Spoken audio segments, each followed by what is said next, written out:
Dans sa dernière sortie, la Fédération camerounaise de football met en garde l'opinion publique, la FECAFOOT informe l'opinion publique nationale et internationale sur ce qui se passe dans la tanière.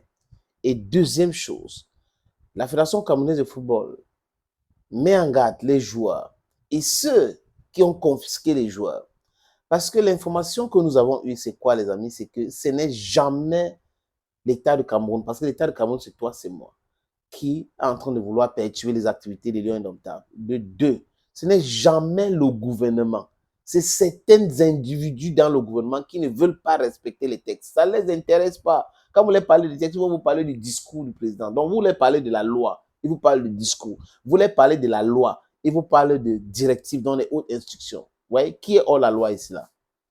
Qui est un plaisantin, les amis? Regardez la vérité en face.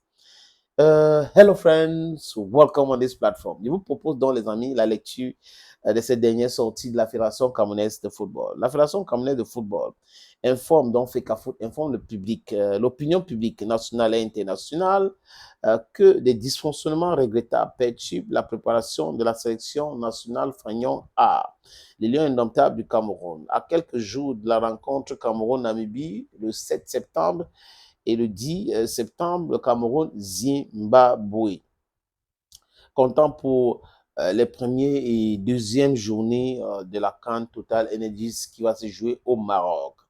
Dans le cadre de la préparation de dites rencontres, les mesures suivantes ont été prises pour la sécurité optimale, notamment la programmation du match Stade Rumdiadja de Garoua après concertation entre les fédérations camerounaises et namibiennes conformément au règlement de la compétition et à la suite de l'indisponibilité déclarée par le NIES du stade principal de Diapoma pour cause de pluviométrie. Des réserves de l'UNIES sur ce stade formulées tardivement après une validation dans une note antérieure n'ont pas permis à la CAF de revoir la programmation évoquée supra. Je vous ai parlé de cette histoire.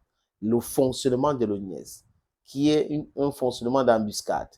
Vous donnez votre OK le 7, on a déjà programmé le 31, et vous venez le 19, dit que ce n'est pas disponible. Vous proposez des stades, Yaoundé et Rumdadja, la FECAFOOT programme Rumdadja en informant la CAF. Vous venez encore en train de dire le seul stade, c'est le stade Amadou Ahidjo Fandena de Yaoundé. C'est quand même terrible. Comme de coutume, l'État du Cameroun, dans sa bienveillance assistant et son accompagnement remarquable à la FECAFOOT, a mis à la disposition des moyens financiers adéquats. Listen, it's very important.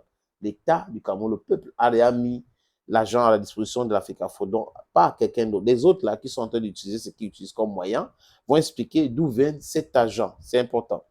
Ce même État ne saurait se reconnaître de quelque manière que ce soit dans les actes susceptibles de perturber les activités de la fédération. Ainsi, donc, la FECAFOOT a mis ici, donc, la FECAFOOT a pris toutes les mesures nécessaires pour le transport des joueurs de leurs clubs respectifs de Douala au lieu de regroupement. Donc, vous comprenez que c'est la FECAFOOT qui a payé ça à travers le financement de l'État.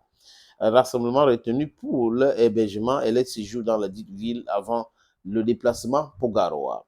Impliqués parfois contre leur volonté dans cette entreprise de manipulation, un grand nombre de joueurs ont été sortis de l'encadrement prévu par la fédération et communiqué à leurs clubs respectifs. Des personnes animées des intentions malveillantes se sont arrogées les moyens de l'État pour livrer au monde entier un spectacle indigne, ternissant l'image de notre pays, tout en exposant les joueurs aux sanctions prévues par les dispositions et règlements de statut et transfert de joueurs. Il y a un cadre juridique pour ça, les amis. Il ne fait aucun doute que jamais l'État ne cautionnera ces ajustements sur les très hautes bienveillances du président de la République, Paul Barthélémy Biya-Vimbono, qui a toujours été le soutien effectif du football et veille football en veillant au profit que les Lions indomptables ne manquent jamais de rien.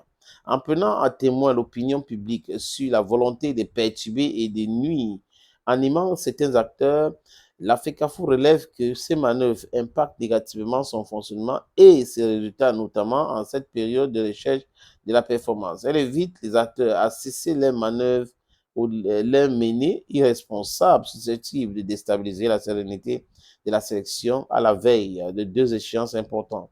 les acteurs ou les auteurs de ces agissements coupables seront tenus pour responsables des actes punissables dont ils seront les instigateurs. Dans l'absolu, ils assumeront tôt ou tard l'entière responsabilité de l'ensemble de leurs œuvres néfastes pour notre pays.